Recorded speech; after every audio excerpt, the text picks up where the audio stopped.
miks öösel, miks öösel, miks öösel, miks öösel. Öösel on vaikne, linnamüra on kadunud, keegi ei kirjuta, keegi pole sotsiaalmeedias aktiivne. Väljas on pime. Kõik on rahul.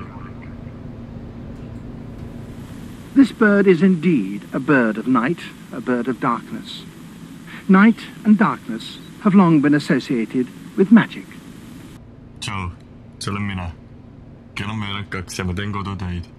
Mul on alati meeldinud öösel töötada ning mul on olnud alati tähtis, et ma saaksin enda päevakava ise kujundada.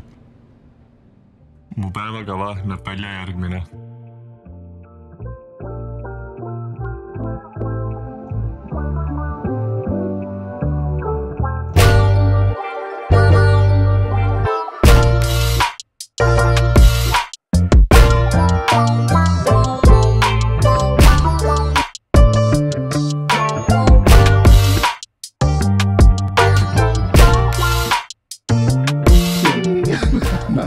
Nothing was worse than just having your card already logged in a sense and being on Xanax. You be up late night, being on that motherfucker night and off. Next thing you know, 4 days later, some shit come like, I wanted this. Oh man, I'm tripping. Oleme taas jõudnud siia. Selline päevakava kasutamine hakkas mind häirima, sest sain aru, et mu töö kvaliteet öösel on kehvem, kui ta seda oleks päeval töötades. Kui vaid saaksin ma hommikul keskenduda samamoodi kui öösel.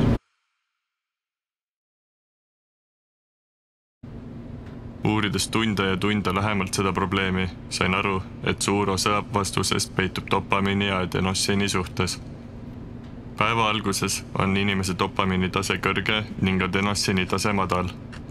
Mida rohkem me kütust valame dopamiini retseptoritele, seda madalamaks läheb dopamiini tase ning kõrgemaks adenossiini tase.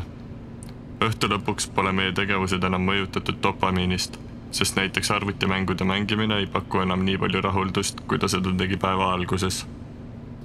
Seega oleme justkui füüsiliselt piiritletud dopamiinist ning tekib motivatsioon tegeleda produktiivsete asjadega.